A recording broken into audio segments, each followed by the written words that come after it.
Hey y'all, it's Danny, your friendly neighborhood wildlife biologist in his name outdoors. Hey, if he can save me, he can save you. I do a lot more than trapping. And well, there's my trusty predator trapping rig, my $900 two-wheel drive four-wheeler. Hey, it works nice because I can pick it up if it gets stuck. But right now I'm working with some landowners on food plots, and this food plot looks wonderful. Big, tall, green grass. Looks great, right? Well, it's not for wildlife, for what most people are looking for. First, let's talk about turkeys. This stuff's almost 18 inches high, and it's probably going to get 24 to 36 inches high. It's too high for turkeys. Once it gets over top of where a hen can see, or anything can see, they don't go into it. Gobbler doesn't want to strut in that stuff. He's all covered up.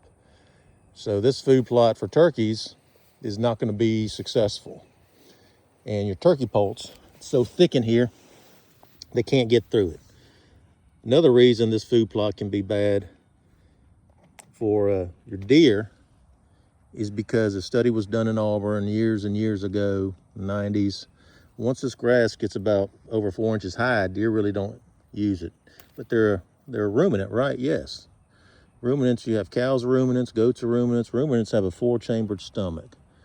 They have the rumen, reticulum, omasum, and abomasum. I'm not going to go into what each one of those does right now, but I just want to tell you, from a deer perspective, they do not process the fiber in grasses very well. So 4 inches high is, a quarter of this. That's the reason you don't see them when food plots get too high. They just can't digest it. Now, the other thing with this food plot for deer is there's stuff deer would like in here. Look down there. You've got clovers down in there.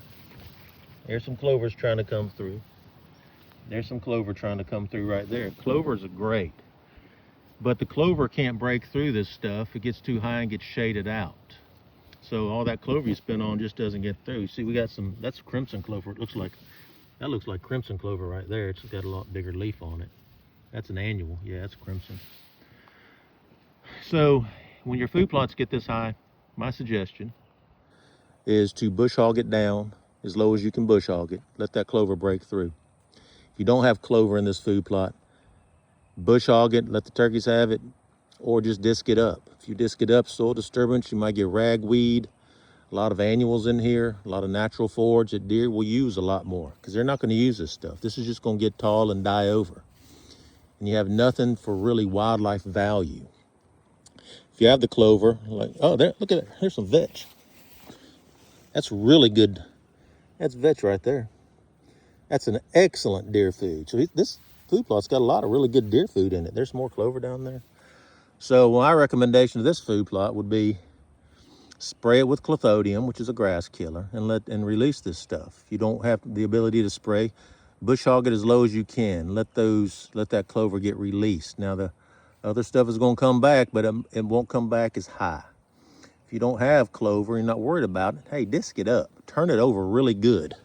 You turn it over, you're going to promote ragweed and other natural forages, which your deer will like.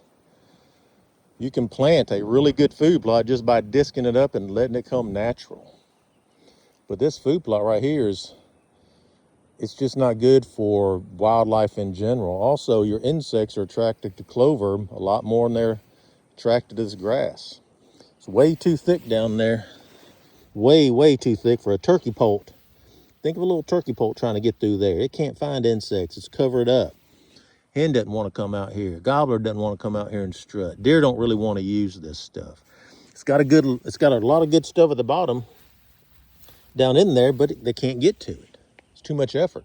They can go in those woods right there and browse all they want.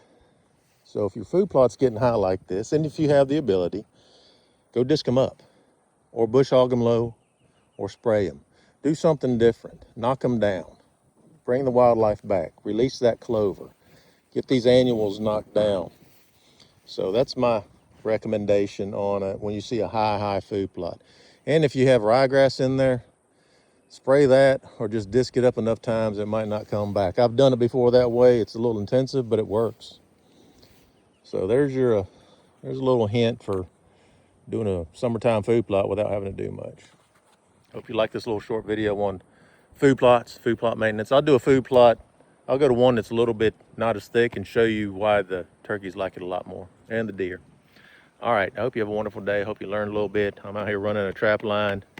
Yes, you can still run traps for nest egg predators when it gets hot. You just got to change your baits up. I'll do what I've changed all my baits up to now.